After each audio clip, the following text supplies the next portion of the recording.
খলিফাতুল মুসলিমিন আমিরুল মুমিনিন হযরত উমর ফারুক রাদিয়াল্লাহু তাআলা আনহুর জামানার একটা ঘটনা।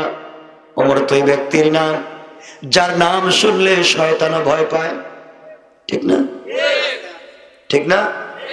শয়তান উমরে দেখলে রাস্তা চেঞ্জ করে অন্য রাস্তা দিয়ে যাইতো, নাম শুনলে ভয় পায়। এই হযরত ওমর যখন খলিফাতুল মুসলিমিন, এমন সময় পারস্যের নিহাওয়ান প্রদেশের রাজা, বাদশার নাম ছিল বাদশাহ হরমুজান, 24টা ঘন্টা ইসলামের বদনাম করত, আল্লাহর রাসূলকে গালি দিত, কোরআনের বিরুদ্ধে কথা বলতো, নবীজির বিরুদ্ধে কথা বলতো। হযরত ওমর তো কঠিন মানুষ, ওমর বলে দিলেন, কোনদিন যদি তোমরা কোনোভাবে নিহাওয়ান প্রদেশের বাদশাহ হরমুজানকে ধরে তোমরা আনতে পারো, মারবা না, পিঠাবা না, আঘাত করবা না, হত্যা করবা না, তোমরা তাকে আমার কাছে পৌঁছায়া দিবা। আমি জানতে চাইব সে কেন আমাদের নবীকে গালি দেয়। একবার মুসলমানেরা এই হরমুজানকে ধরে ফেললেন। ধরার পরে ওমরের সামনে হাজির করে দিলেন। ওমর বললেন, ভাই রে, তোমার কি এমন কাজ? তুমি কেন আমাদের নবীকে গালি দাও? তুমি কেন ইসলামের বদনাম করো? তুমি কেন কোরআন সুন্নাহর বিরুদ্ধে গালিগালাজ করো? ও বলতেছে, সব ঠিক আছে, আমি গালি দেই, বদনাম করি, আমি ইসলামের এই বিরুদ্ধাচরণ করি, মুহাম্মদকে গালি দেই। ওমরের তো মাথা গরম হয়ে গেল, শরীর থেকে মাথাটা আলাদা করে দিতে চাইলেন। বরক করে চিন্তা করলেন, এটা বিশ্ব নবীর আদর্শ না, বিশ্ব নবীর আদর্শ রাগ করে কারো উপরে কিছু করা আদর্শ না। এই জন্য হযরতে আলী কাররামাল্লাহু ওয়াজহা একটা কাফেরকে ধরলেন যে প্রতিদিন আমার নবীকে কমপক্ষে 100 বার গালি দেয়। কয়বার? 100 বার আমার নবীকে গালি দেয়, ইসলামের বদনাম করে। হযরত আলী ওই লোকটাকে ধরে ফেললেন, তার বুকের উপরে উঠে গেলেন, তরবারি হাতে নিলেন, গলায় ছুরি লাগাইয়া টান দিবেন।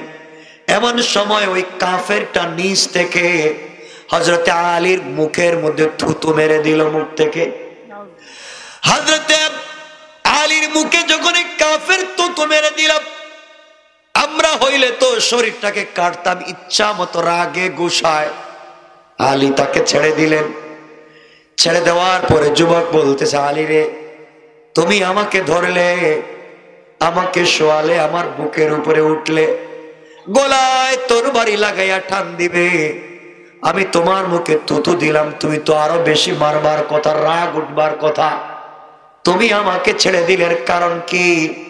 হযরত আলী বললেন, যুবক তুই শোন, তোকে যখন আমি ধরেছিলাম শুধুমাত্র আল্লাহর রাসূল এবং আল্লাহকে গালি দেওয়ার অপরাধে তোকে ধরেছিলাম, শোয়া দিয়েছিলাম আল্লাহর দুশমনকে, রাসূলের দুশমনকে, বুকের উপরে উঠেছিলাম ইসলামের দুশমনের, গলায় ছুরি লাগাইয়া দিয়েছিলাম ইসলামের দুশমনের।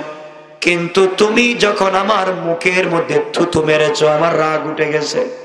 এখন যদি তোমাকে আমি হত্যা করি, ইসলামের জন্য হবে না, আমার রাগ বশত তোমাকে হত্যা করলাম, এই চিন্তা করে আমি তোমাকে ছেড়ে দিয়েছি। আমার নবীর আদর্শ এমন ছিল, রাগ করে সিদ্ধান্ত নেওয়া যায় না। যুবক বলতেছে, ইসলামের আদর্শ কি এত সুন্দর, তোমাদের নবীর আদর্শ কি এত সুন্দর, বুঝতে দেরি করে ফেলেছি। তুমি এই মুহূর্তে আমাকে কালিমা পড়ায়া মুসলমান বানাইয়া দাও। হযরত ওমর হরমুজানকে ধরলেন আর বললেন, তোমার অপরাধ অনেক বড়, কিন্তু তোমাকে ছেড়ে দিচ্ছি। শোনো, আগামী মাস থেকে আমি ওমরকে মদিনার রাষ্ট্রের ট্যাক্স দিবা, ট্যাক্স দিয়া নিহাওয়ান প্রদেশের বাদশা থাকতে পারো, গালাগালি করে থাকতে পারবে না। হরমুজান যাওয়ার সময় ওয়াদা করে গিয়েছে, আমি প্রত্যেক মাসে ট্যাক্স দিব, ইসলামের রাষ্ট্রকে ট্যাক্স দিব। ওমরের কাছ থেকে যাওয়ার পরে আবার আগের মতো গালিগালাজ করে, আগের মতো খারাপ কাজ করে। আবার উমর তাকে ধরলেন, সামনে হাজির করলেন, তাকে জিজ্ঞেস করলেন তুমি গালি দাও কেন, ইসলামের বিরুদ্ধাচরণ করা কেন? হরমুজান বলছে আমার ভুল হয়ে গেছে, আমাকে ক্ষমা করে দেন, আমার জীবনে আর এমন হবে না, আমি আপনাকে ট্যাক্স দিব। ছেড়ে দিলেন। 3 মাস পরে 30,000 কাফের সৈন্য নিয়া এই হরমুজান মদিনা আক্রমণ করার জন্য নিহাওয়ান প্রদেশ থেকে আসতেছে। হযরত ওমর যাকে 2 বার ছেড়ে দিলেন, 3 নাম্বার বার যখন ইসলামের বিরুদ্ধে অস্ত্র নিয়ে আসতেছে, হযরত ওমর তাকে ধরে ফেললেন আর বললেন যুবক, তোমাকে 2 বার ছেড়ে দেওয়া হয়েছে, মিথ্যা বলেছ, অন্যায় করেছ, আর ছাড়া যাবে না। এমন সময় হরমুজান বলছে আমিও জানি আপনি আমাকে আর ছাড়বেন না, এখন হত্যা করবেন। ওমর বললেন হ্যাঁ, হত্যা করব। এবার হরমুজান বলছে ওমর রে, আমাকে তো মেরে ফেলবেন, কিন্তু আমার কলিজা শুকায়া যায়, মরার আগে আপনি আমাকে 1 গ্লাস পানি পান করাইয়া দেন। হযরত ওমর সবাইকে বললেন শোনো, ওই যুবকের জন্য 1 গ্লাস পানির ব্যবস্থা করো। 1 গ্লাস পানির যখন ব্যবস্থা করা হলো, 1 গ্লাস পানি হাতে নিয়ে পান করে না। হযরত ওমর বললেন হরমুজান, পানি পান করো না, তোমার কি হয়েছে? হরমুজান বলছে আমি যদি পানির গ্লাসে মুখ লাগাই, ওই সময় যদি আপনি আমার শরীর থেকে মাথাটা আলাদা করে দেন, এই জন্যে ভয়ে আমি গ্লাস মুখে লাগাই না। আমার ডেকে বললেন হরমুজান শোনো, ইসলাম এমন এক আদর্শের নাম, এমন এক মানবতার নাম, আমরা এমন নবীর কাছে আদর্শ শিখেছি যে চরিত্রের সার্টিফিকেট দিয়েছেন স্বয়ং আল্লাহ। আল্লাহ বলেছেন ইন্নাকা লাআলা খুলুকিন নাযীম, নবীজি আপনার চরিত্র আমার পরে পৃথিবীর সবচাইতে শ্রেষ্ঠ। এই নবীর কাছে আমরা ইসলাম শিখেছি। আমি ওমর তো ওই যুবকের নাম, দিনের বেলা মানুষের মাথা কাটতাম, রাতের বেলাও মানুষের মাথা কাটতাম, কাউকে আমি ছেড়ে দিতাম না। মক্কার উপর দিয়ে কেউ বিজনেস করতে গেলে আমি ডাকাতি করতাম। আমি উটের রাখাল ছিলাম, এত খারাপ লোক ছিলাম আমি ওমর। কিন্তু বিশ্ব নবীর কাছে যখন পৌঁছে গিয়েছি আর তার আদর্শ শিখেছি, আমি ওমর সব কিছু ছেড়ে দিয়েছি। কোন সুবহানাল্লাহ। আমি ওমর বললাম হরমুজান শোনো, তোমাকে যে গ্লাস দেওয়া হয়েছে ওই গ্লাসের পানি পান না করা পর্যন্ত তোমাকে হত্যা করা হবে না, ওয়াদা দিলাম। আমার ডেকে বললেন যুবক রে, এই গ্লাসের পানি যতক্ষণ পর্যন্ত পান করবে না ততক্ষণ পর্যন্ত তোমাকে হত্যা করা হবে না। এই কথা বলবার পরে হরমুজান বলছে ওমর সত্য বলেছেন। হ্যাঁ সত্য বলেছি। কথা বলবার পরে হরমুজান তার হাতের গ্লাস মাটিতে ফেলে দিল। হাতের গ্লাস যখন মাটিতে ফেলে দিল, সবগুলা পানি মাটিতে পড়ে গেছে। এবার হরমুজান বলতেছে ওমর তুমি বলেছ এই পানি পান না করা পর্যন্ত কোনোদিন মারতে পারবে না। আমি তো পানি মাটিতে ফেলে দিলাম, পানও করব না, তুমিও মারতে পারবা না। আমি তো পানি মাটিতে ফেলে দিলাম, এই পানি তো আমি আর পান করব না, আর তুমি বলেছো এই পানি পান না করা পর্যন্ত মারবা না। আজ থেকে কোনোদিন আমাকে মারতে পারবা না, যত বদনাম করি আমাকে আঘাত করতে পারবা না। ওমর বললেন, হরমুজান তুমি কৌশল জানো, কৌশল জানো বিদায় পানিগুলা মাটিতে ফেলে দিয়েছ, নিজেকে বাঁচায়া ফেলেছ, কিন্তু ওমরকে শোনো। ওমর বলছি, আমি ওমর কথা দিয়েছিলাম তোমাকে মারবো না, কৌশল করে পানি মাটিতে ফেলে দিয়েছ, পান করো নাই। আমি কথা দিলাম, কথা দিলাম, আমি যদি কিয়ামত পর্যন্ত বেঁচে থাকি, তুমিও কিয়ামত পর্যন্ত বেঁচে থাকো। ইসলাম আমাদেরকে শিক্ষা দিয়েছে ওয়াদা ভঙ্গ করা যাবে না। ওয়ালা দীনা লিমান লা আহাদা লা, ওয়াদা দিলে ধর্ম ঠিক থাকে না। ওয়াদা করেছি তোমাকে মারবো না পানি পান না করা পর্যন্ত, পানি যেহেতু ফেলে দিয়েছো, আমরা এমন রাসূলের আদর্শ গ্রহণ করেছি, কিয়ামত পর্যন্ত বেঁচে থাকলে তোমাকে মারবো না। হরমুজান চলে গেল। 6 মাস পরে 50,000 সৈন্য নিয়ে আবার মদিনার দিকে আসতে লাগলো। মুসলমানেরা রাস্তায় ব্যারিকেড দিলেন, হরমুজানকে এবার আটকাবেন, হত্যা করবেন। সে তো বারবার 2 নম্বরই করে। হরমুজানকে যখন রাস্তায় আটকায় দিলেন, এবার হরমুজান বলতেছে, মুসলমানেরা শোনো রে, 3 বার এসেছিলাম মক্কায়, 3 বার এসেছিলাম মদিনায়, মদিনা আক্রমণ করার জন্য এসেছি।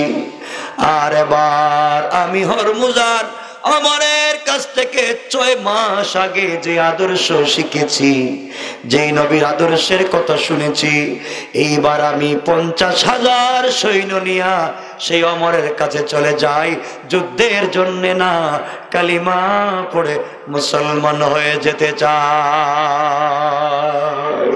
আল্লাহু আকবার বলেন, আল্লাহু আকবার। ইসলাম কেমন আদর্শ শিখাইলো। লম্বা করবো না, না লম্বা করবো না, কষ্ট হচ্ছে আমার, আপনারা বুঝবেন না। কিন্তু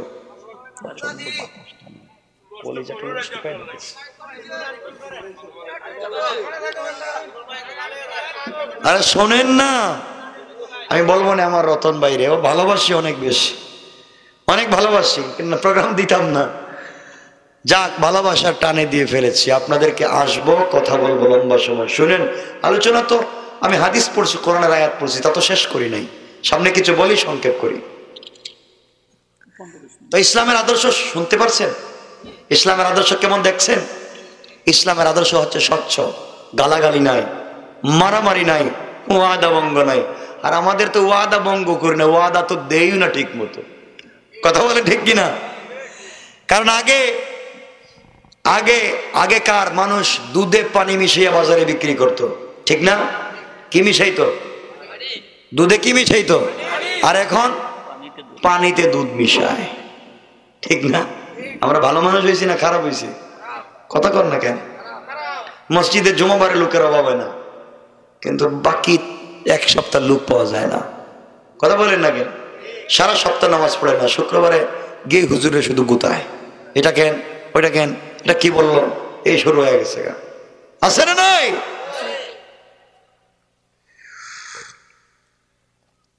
আমার বন্ধুগণ শোনেন, ইসলামের সৌন্দর্যের কথা। কোরআনকে থিসিস করেন, কোরআনকে গবেষণা করেন, লাইফ কামিয়াব হয়ে যাবে, জিন্দেগি কামিয়াব। যুবকদেরকে বলছি, যুবক তোমার ভিতরে কি মৌতের কোনো ভয় নাই? আরে শোনো যুবক, ইসলাম এমনি এমনি জায়গা পর্যন্ত আসে নাই। ইসলাম এসেছে হামজার কলিজা বের করার মাধ্যমে। ইসলাম এসেছে সুমাইয়া লজ্জাস্থানে ভরসা নিক্ষেপের মাধ্যমে। ইসলাম এসেছে মাআজার মুআওয়াজের শহীদ হওয়ার মাধ্যমে। ইসলাম এসেছে হযরতে হানজালার শহীদ হওয়ার মাধ্যমে, ঠিক কিনা বলেন?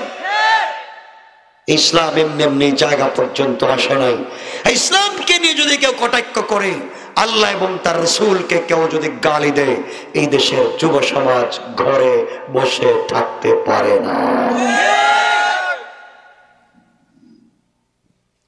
আমার বন্ধুগণ, আমার ভাইরা, আমার ভাই বলছিল একটা বিষয়ে কথা বলতে, ইচ্ছাও ছিল তা, কিন্তু পরিপার্শ্বের বিষয় একবারে ম্লান করে দিয়েছে, কোনো সিস্টেমই আসবে না। এই কথাগুলো বলতে অনেক লম্বা হয়ে যাবে, এই জন্য সামনের দিকে যেতে চাই না। ইসলামের সৌন্দর্যের কথা বলছি। কোরআন এমন এক জিনিসের নাম, এই কোরআনের ভিতরে আপনি যত প্রশ্ন করেন কোরআন উত্তর দিবে। সুবহানাল্লাহ বলেন। কোরআনকে আপনি যত প্রশ্ন করেন কোরআন আপনাকে উত্তর দিবে। তাহলে শুনুন আমার মুসলমান বন্ধুগণ, আমার ফারুক রাদিয়াল্লাহু তাআলা আনহুর জামানায় একজন খ্রিস্টান পাদ্রী, খ্রিস্টানের একজন বড় নেতা হযরত ওমর ফারুক রাদিয়াল্লাহু তাআলা আনহুর জামানায় ওমরের কাছে এসে বলছে, ওমর তোমাকে একটা কথা বলতে চাই, তোমার কাছে আমি চারটা প্রশ্ন করব, চারটা প্রশ্নের উত্তর যদি তুমি ঠিক মতো দিতে পারো কালিমা পড়ে মুসলমান হয়ে যাব, আর যদি দিতে না পারো তাহলে কি? ওমর বললেন, শোনো, আমাকে ভয় দেখাইও না, এমন কোরআন শিখেছি, এমন কোরআন আল্লাহ বলেছেন, আলিফ লাম রা কিতাবুন আনজালনাহু ইলাইকা লিতুখরিজান নাসা মিনাজ যুলুমাতি ইলান নূর। আল্লাহ রাব্বুল ইজ্জতুল জালাল বলেছেন, কোরআন এমন এক লাইটের নাম, এমন এক ম্যাগনেটের চুম্বকের নাম, যত প্রশ্ন কোরআনকে করা যায় কোরআন 1 কোটি বছর আগেকার ইতিহাস বর্ণনা করে দিতে পারে। কোন সুবহানাল্লাহ। খ্রিস্টান পাদ্রী, আমরা এমন একজনকে নেতা গ্রহণ করেছি, ওলি বানিয়েছি, আল্লাহু ওয়ালিয়ুল্লাযিনা আমানু, আমরা এমন একজনকে ওলি বানিয়েছি, মিনাজ যুলুমাতি ইলান নূর, যে আল্লাহ তাআলা আমাদেরকে হাত ধরায়া অন্ধকার থেকে আলোর দিকে নিয়ে যায়। কোন সুবহানাল্লাহ। আমাদের ওলিকে, আমাদের নেতাকে, আমাদের ওলিকে, ওলিকে কথা বলেন না কেন? আমাদের অভিভাবক কে? আল্লাহ। আমাদের অভিভাবক কথা বলেন না। আমাদের নেতা হচ্ছেন মুহাম্মদুর রাসূলুল্লাহ, আর আমাদের অভিভাবক সবাই বলেন আল্লাহ। খ্রিস্টান ডাক দিয়া বলল, আমি চারটা প্রশ্ন করব, আপনি যদি উত্তর দিতে পারেন আমি কিন্তু মুসলমান হয়ে যাব। কিন্তু ওমর জানো কি, আমার পৃথিবীর জমিনে 4টা প্রশ্নের উত্তর কেউ দিতে পারে নাই। অর্থ হলো কয়েকশো লোক নিয়ে ওমরের কাছে এসেছে, কারণ সে জানে ওমর তো ইউনিভার্সিটিতে পড়ে নাই, স্টামফোর্ডে পড়ে নাই, মেট্রোপলিটনে পড়েন নাই, নর্থ সাউথে পড়েন নাই, ঢাকা বিশ্ববিদ্যালয়ে পড়েন নাই, চট্টগ্রামে পড়ে নাই, সিলেট বিশ্ববিদ্যালয়ে পড়ে নাই, এরপরে হার্ভার্ডে পড়ে নাই, কেমব্রিজে পড়ে নাই, কুইন মেরিতেও পড়ে নাই। তাহলে এমন প্রশ্নের জবাব তো দিতে পারবে না। আমার বলতেছেন, খ্রিস্টান পাদ্রী তুমি শুনো, ইউনিভার্সিটিতে পড়ে নাই ঠিকই, এমন মহামানবের কাছে কোরআন শিখেছি যার সঙ্গে বন্ধুত্ব করেছেন আর সে আজিমের মালিক স্বয়ং আল্লাহ। আল্লাহু আকবার বলেন। আল্লাহ বলেছেন, আমার নবীকে বলেছেন, বন্ধুরে আমি আল্লাহ আরশে ইস্তাওয়া, আমি তো আরশে আজিমে থাকি। কিন্তু শোনো, মুসা কালিমুল্লাহ একদিন আল্লাহকে বলছেন, আল্লাহ তোমার সঙ্গে কথা বলতে চাই। আল্লাহ বললেন, মুসা তোর পাহাড়ে একটু আসো। আল্লাহর পয়গম্বর মুসা তোর পাহাড়ে গেলেন আল্লাহর সঙ্গে কথা বলতে। মুসা বলছেন, আল্লাহ তাআলা তুমি বলো তো তুমি কোথায় আর আমি কোথায়? আল্লাহ বললেন, মুসা তুমি বলো তুমি কোথায় আমি কোথায়? এবার মুসা বললেন, আল্লাহ তাআলা আমি তো তোর পাহাড়ের নিচে, আর তুমি মনে হয় তোর পাহাড়ের উপরে। আল্লাহ ডেকে বললেন, মুসা রে এমন কোন ঘটনা না। তুমি তোর পাহাড়ের নিচে, আমি তোর পাহাড়ের উপরে, এমন না। বরং তোমার আর আমার মধ্যখানে রয়েছে 70,000 নূরের পর্দা। কোন সুবহানাল্লাহ। কিন্তু মুসা কিয়ামতের আগে আমার কিছু উম্মত দুনিয়ার জমিনে আসবে, গোলাম আসবে। তারা যখন নামাজের সিজদায় পড়ে বলবে সুবহানা রাব্বিয়াল আলা, তখন তাদের আর আমার মধ্যখানে কোনো পর্দা থাকে না। আমি আল্লাহর আরশ আজিম থেকে সরাসরি মিন হাবলিল ওয়ারিদ, তার গলার রগের চাইতে আরো কাছে পৌঁছে যাই। কোন সুবহানাল্লাহ। আমার বন্ধুগণ, খ্রিস্টান পাদ্রী 4টা প্রশ্ন করেছে। 1 নাম্বার প্রশ্ন হলো, ওমর রে বলো, 1 নাম্বার প্রশ্ন হলো, একই মায়ের 2 সন্তান, একই মায়ের 2 সন্তান একসাথে জন্ম নিয়েছে, 1 বছরে জন্ম নিয়েছে, একই মাসে জন্ম নিয়েছে, একই দিনে জন্ম নিয়েছে, একই সময়ে জন্ম নিয়েছে। যমজ 2 ভাই জন্ম নিল, একসাথে 2 ভাই 1 বছরে মারা গেল, একই মাসে মারা গেল, একই দিনে মারা গেল, একই সময় মারা গেল। কিন্তু ইতিহাসে পাওয়া যায় 2 ভাইয়ের হায়াতের মধ্যে 100 বছরের ব্যবধান। আপনি বলেন তো এই 2 ভাইয়ের নাম কি? প্রশ্নটা খুব সহজ না? কিছু কয় না এরা? খুব সহজ না? একসাথে জন্ম, একসাথে মৌত, একই দিনে জন্ম, একই দিনে মৌত, কিন্তু তাদের মধ্যে হায়াত জিন্দেগির ব্যবধান কয় বছর? চিন্তা করুন, একদিনে জন্ম একদিনে মৌত, তাহলে আবার 100 বছর ব্যবধান হইল কেমনে? এটা কঠিন প্রশ্ন না? 2 নাম্বার প্রশ্ন হল, এমন দুনিয়ার ভিতরে এমন একটা কোন স্থান আছে যে স্থানে সূর্যের আলো একবার পড়েছিল, পৃথিবীতে আর কোনোদিন ওই জায়গায় সূর্যের আলো পড়বে না। একবার কিছু মুহূর্ত ওই জায়গার মধ্যে সূর্যের আলো পড়েছে, কিয়ামত পর্যন্ত ওই জায়গায় সূর্যের আলো পড়বে না। বলেন তো জায়গাটা কি? বুঝতেছেন কেমন প্রশ্ন? আমার মনে করছে আটকায় দিলাম। কিরে ভাই, বোমা টোমা কেউ মারতেছে নাকি? দেখে না বা, কয়টা প্রশ্ন বলছি?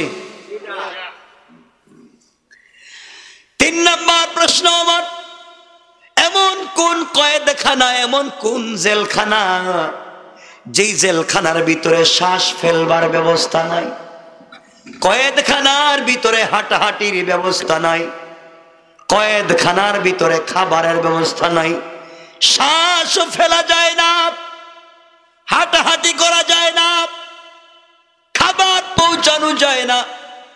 কিন্তু ওই কয়েদখানার ভিতরে যারা আছে তারা জিন্দা, শ্বাস ফেলতে পারে না, খাবার পায় না। ওই জায়গার ভিতরে শ্বাস ফেলবার কোনো ব্যবস্থা নাই, বাহিরের খাবারের কোনো ব্যবস্থা নাই। বলেন তো দেখি এটা কেমন কয়েদখানা? আচ্ছা বলেন তো, যেই জায়গায় শ্বাস ফেলা যায় না ওখানে কি বাঁচা যায়? কথা কন দেখেন, কয়টা প্রশ্ন করছে? 3টা। 4 নাম্বার প্রশ্ন আমার কি বলছো? আমার বলো, এটা কোন কবর যেই কবরটা নিজে জিন্দা, কবরের ভিতরে যে আছে সেও জিন্দা, কবর মাঝে মাঝে তার কবরের বাসিন্দারে নিয়ে হাঁটাহাঁটি করে, আবার এক সময় এই কবরের ভিতরে থেকে ব্যক্তি বের হয়ে পৃথিবীর জমিনে দীর্ঘদিন বসবাস করছে। আপনি বলেন তো এই কবরটা কি? কবরের বাসিন্দাটাকে? সমস্ত সাহাবীদের কপালে চোখ উঠে গেছে, এমন কি প্রশ্ন করা শুরু করলো, আমাদের খলিফাকে ভয় ঢুকায় দিতেছে। হযরত ওমর ফারুক রাদিয়াল্লাহু তাআলা আনহু মুস্কি হেসে দিয়ে দাঁড়িয়ে গেলেন আর বললেন, খ্রিস্টান পাদ্রী তুমি শোনো, আর কিছু আছে? কয় না হুজুর, ইচ্ছায় প্রশ্ন করেছি। আমি দীর্ঘদিন পর্যন্ত কত বড় বড় শিক্ষিত লোককে প্রশ্ন করলাম, উত্তর দিতে পারে নাই। আপনাকে জিজ্ঞাসা করলাম, আপনি উত্তর তো দেন। এমন সময় আমার ডেকে বললেন, খ্রিস্টান পাদ্রী ভাই শোনো, তোমার এই 4 প্রশ্নের জবাব দেওয়ার মতো সময় আমার হাতে নাই। আমার একটা পিচ্চি ছোট্ট ভাতিজা আছে, যার নাম আব্দুল্লাহ ইবনে আব্বাস, ছোট মানুষ। তোমার প্রশ্নের জবাব আমি দিব না, আমার এই নাবালিগ ছোট্ট ভাতিজা আব্দুল্লাহ ইবনে আব্বাস প্রশ্নের জবাব দিবে। কোন সুবহানাল্লাহ। খ্রিস্টান কয় খাইছে এবার, যে প্রশ্নের জবাব পৃথিবীর কেউ দিতে পারে না, সবাইরে আটকাইছে জীবনে, আর এখন নাকি এই বাচ্চার উত্তর দিব। দেখ মনে হয় খালিফাতুল মুসলিমিন পারতেছে না, এই জন্য বাচ্চা একটা নাম কয়ে ভাগতেছে। আমার বলেন না, আমি বসে থাকবো আর আমার ভাতিজা তোমার প্রশ্নের জবাব দিবে। সুবহানাল্লাহ বলেন না, জোরে বলেন না। আমার মুসলমান বন্ধুগণ, এমন সময় হযরতে ওমর বললেন, তাহলে শোনো, ভাতিজা প্রশ্নের জবাব দিচ্ছে। আব্দুল্লাহ ইবনে আব্বাস দাঁড়িয়ে গেলেন আর বললেন, ভাই খ্রিস্টান পাদ্রী, আপনি তো বহুত বড় শিক্ষিত পাবলিক, এই 4টা প্রশ্ন খলিফাকে করেছেন, আপনি আমাকে না করে খলিফাকে করলেন। খলিফা আমাকে বলেছে উত্তর দেওয়ার জন্য, তুমি মনে করেছো পৃথিবীর কেউ উত্তর দিতে পারে না। আমরা কোরআন পড়েছি, কোরআন বলেছে হুদাল লিন্নাসি ওয়া বাইয়িনাতিম মিনাল হুদা ওয়াল ফুরকান। কোরআন তো সত্য মিথ্যার মধ্যখানে পার্থক্য করে দিয়েছে। সুতরাং তুমি যে 4টা প্রশ্ন করেছো, এই প্রশ্নের উত্তর 1 মিনিটে আমার কাছ থেকে নিতে পারবা, এই প্রশ্নের উত্তর আমার কাছে ডালবা। আল্লাহু আকবার বলেন। খ্রিস্টান পাদ্রী কই খাইছে রে, এর কাছে নাকি ডাল ভাত। কঠিন প্রশ্নের উত্তর কেউ জানে না, ও কেমনে উত্তরগুলা দিবে? আমার মুসলমান বন্ধুগণ, হযরতে আব্দুল্লাহ ইবনে আব্বাস বললেন, তোমার 1 নাম্বার প্রশ্ন ছিল, এক মায়ের 2 সন্তান একসাথে জন্ম নিয়েছে, 1 বৎসরে জন্ম নিয়েছে, একই মাসে জন্ম নিয়েছে, একই দিনে জন্ম নিয়েছে, একই টাইমে জন্ম নিয়েছে, একই বৎসরে মরেছে, একই দিনে তারা মরেছে, একই টাইমে মরেছে। তাদের হায়াতে জিন্দেগির মধ্যে 100 বছরের ব্যবধান। আমাদেরকে কোরআন জানাইয়া দিয়েছে, তুমি তো কয়েকশো বছর আগের ইতিহাস আমাকে প্রশ্ন করেছো। এমন কোরআন শিখেছি, কোরআন আমাদেরকে কয়েক লক্ষ বছর আগে প্রশ্নের জবাব দিয়ে দিয়েছে। যেই 2 ভাই একসাথে জন্ম নিয়ে একসাথে মরেছেন, এই 2 ভাইয়ের একজনের নাম উজায়ের, আরেকজনের নাম উজায়েজ। 2 ভাই এক মায়ের পেটে জন্ম নিয়েছেন, একই সাথে জন্মিছেন, একই সাথে মরছেন। এক ভাই আল্লাহর কাছে বলেছিলেন, আল্লাহ তাআলা তুমি কেমনে মৃত মানুষকে জিন্দা করো আমি বুঝি না। কাইফা তুহয়িল মাউতা, মৃত মানুষকে কেমনে জিন্দা করো আমার বুঝে ধরে না। আল্লাহ রাব্বুল ইজ্জাতুল জালাল ওই ভাইয়ের প্রশ্নের জবাবে একই সাথে কবরে যাওয়ার পরে 100 বছর পরে তাকে জিন্দা করে আল্লাহ ওই প্রশ্নের জবাব দিয়েছিলেন। এই জন্য তাদের দুজনের মধ্যখানে 100 বছরের ব্যবধান। সুবহানাল্লাহ পড়েন। কেমন ইসলাম, কেমন ইসলাম! পাদ্রী কইরে বাবা এটা কেমনে উত্তরটা দিল, একবারে ঠান্ডা মাথায় উত্তরটা দিয়ে দিল, যেন কোরআন পড়েন। একসাথে মরছে, একসাথে বাঁচছে, সব ঠিক, কিন্তু এক ভাই আল্লাহর কাছে বলেছিল মরা মানুষকে আমাকে একটু বুঝাইও, আল্লাহ তাকে বুঝাইয়া দিয়েছেন। সুবহানাল্লাহ পড়েন। 12টার উপরে হয়ে গেছে দেখছি। একটা কেন, কালকে পর্যন্ত করলেই তুই সমস্যা নেই। দুই নম্বর প্রশ্ন হলো এটা কোন জায়গা যে জায়গায় সূর্যের আলো একবার পড়েছে আর পড়বে না? হযরত আব্দুল্লাহ ইবনে আব্বাস বলেন, পাগল রে, তুই জানিস না কোরআন পড়স নাই, থিসিস করস নাই? এটা হলো মুসা আর ফেরাউনের মধ্যে ঘটে যাওয়া ঘটনা। যেই দিন মুসা আলাইহিস সালাম ফেরাউনের কাছ থেকে বাঁচবার জন্য রাত্রবেলা চলে গেলেন এলাকা ছাইড়া, যাওয়ার সময় নদীর মধ্যে যে একটা রাস্তা হয়েছিল ওই রাস্তা দিয়ে চলে গেলেন বাহলে করজুম বা লোহিত সাগরে। ওই সময় যে একটা ব্রিজের রাস্তা হয়েছিল ওই রাস্তায় পৃথিবীতে একবার সূর্যের আলো পড়েছে, এখন রাস্তাও নাই, সূর্যের আলো নাই। সুবহানাল্লাহ পড়ে। হযরত মূসা আলাইহিস সালাম রাস্তা পার হয়ে গেলেন। আপনারা ঘটনা জানেন, ফেরাউন পিছনে এসেছিল, আল্লাহ ফেরাউনকে কাদামাটি খাওয়াইলেন, রাস্তা উঠায় দিলেন, কাদামাটি খায়া পানির নিচ থেকে উঠা আল্লাহ আমি ঈমান আনছি। আল্লাহ কই, কি রে শয়তান, কাদামাটি খাইছস ঠিক মতো, এখন ঈমান আনতেছিস না, এখন তোর ঈমানের কাজ হবে না। সুতরাং এই সমাজে যারা মায়ের খায়া, যুবকদের পিটুনি খায়া কয় আমি ঠিক আছি, আর কোনোদিন গালে দিতাম না, ওটা মানুষ না, ওটা শয়তান। ঠিক কিনা বলে? কয়টা প্রশ্নের উত্তর পাইছেন? তিন নম্বর প্রশ্ন, এটা কেমন কয়েদখানা যেই কয়েদখানার ভিতরে শ্বাস ফেলবার ব্যবস্থা নাই, এরপরেও কয়েদখানার বাসিন্দা জিন্দা। আব্দুল্লাহ ইবনে আব্বাস বললেন, যুবক রে, ও বেওকুফ, তুই তো এই কয়েদখানার বাসিন্দা ছিলে, এটা হলো তোমার আমার মায়ের পেট। সুবহানাল্লাহ বলেন। মায়ের পেটের ভিতরে শ্বাস ফেলবার ব্যবস্থা নাই, বাহির থেকে খাবারের ব্যবস্থা নাই, হাঁটাহাঁটির কোনো জায়গা নাই, এরপরেও আমার আল্লাহ তোমাকে আমাকে 10 মাস 10 দিন অক্সিজেন ছাড়া, হাঁটাহাঁটি ছাড়া ওই জায়গায় জীবিত রেখেছেন। বলেন সুবহানাল্লাহ। ইসলাম কেমন সুন্দর এক ধর্মের নাম। 4 নম্বর প্রশ্ন করেছ, এটা কেমন কবর যে কবরটা নিজে জিন্দা, কবরের বাসিন্দাও জিন্দা। কবরের বাসিন্দা কবর থেকে বের হয়ে পৃথিবীতে দীর্ঘদিন বাঁচলেন।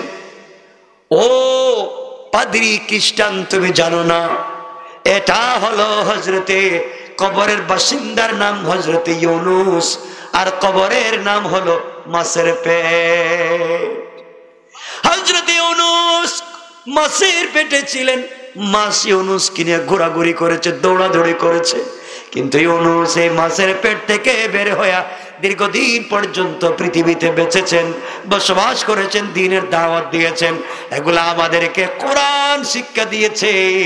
কোরআন যদি শিক্ষা এবং হাজার হাজার কঠিন কঠিন প্রশ্নের জবাব ইসলাম আমাদেরকে শিক্ষা দিয়েছে। কোন সুবহানাল্লাহ।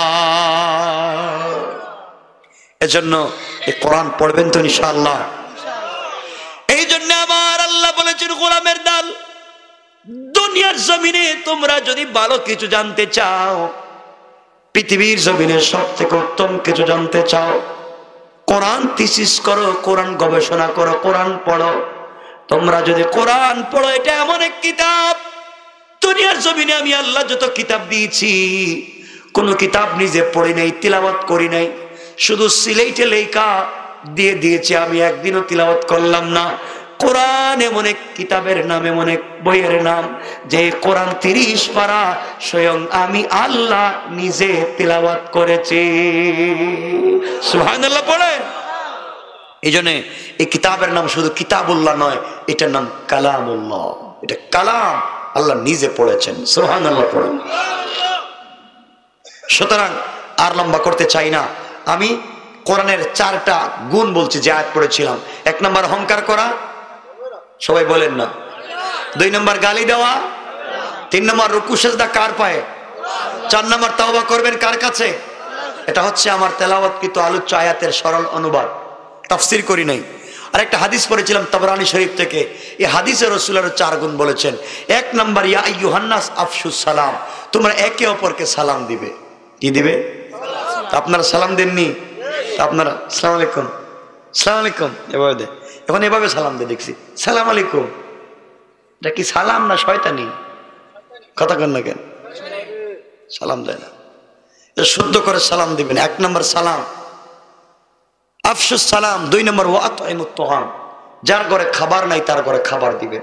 আপনার ঘরে 10টা আইটেমের খাবার আছে, আপনার প্রতিবেশীর ঘরে এক বেলার খাবার নাই, আপনি মুসার মতো পয়গম্বর হইলেও জাহান্নামে যাওয়া লাগবে, প্রতিবেশীর হক আদায় করেন নাই।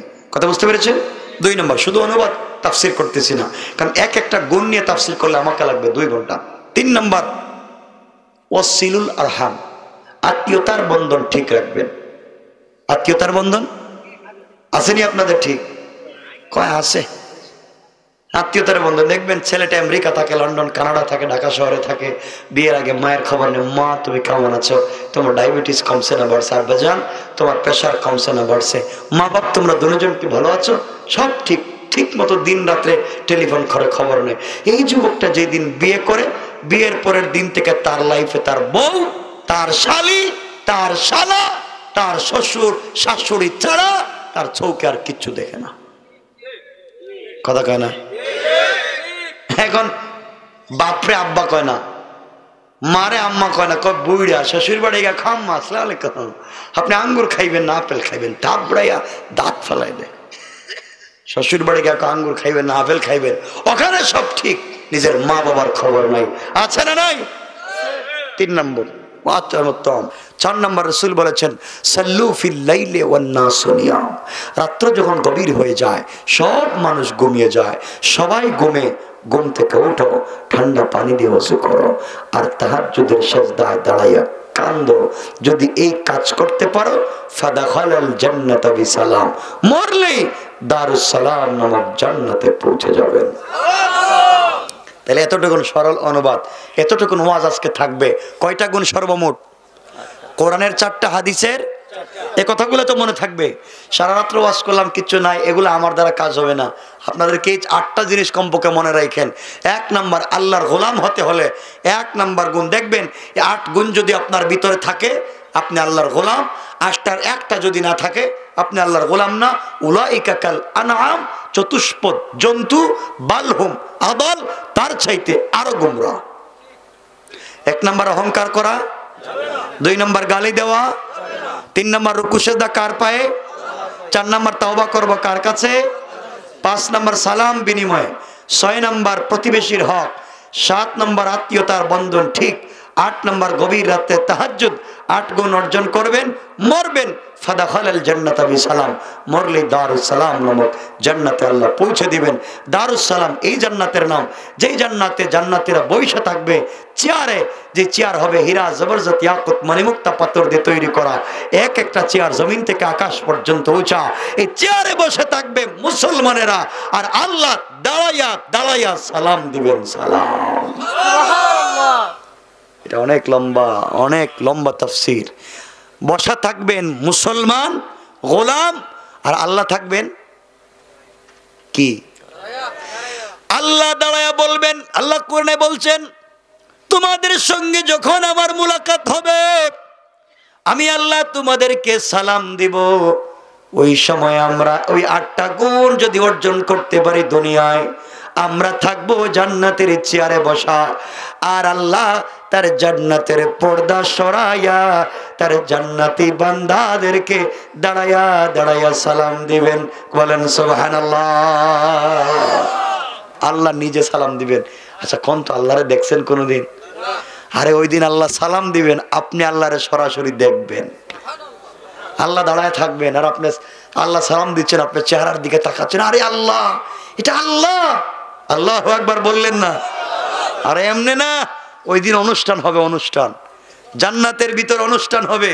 ওই অনুষ্ঠানে হামদ পরিবেশন করার জন্য আল্লাহ দাওয়াত করবেন ইসরাফিলকে, বিশেষ অতিথি হিসাবে দাওয়াত করবেন পয়গম্বর দাউদকে, প্রধান অতিথি হিসাবে দাওয়াত করবেন আমার নবী, আপনার নবী, দরদি নবী, মায়ার নবী, বিশ্ব নবীকে, আর সভাপতিত্ব করবেন স্বয়ং আল্লাহ।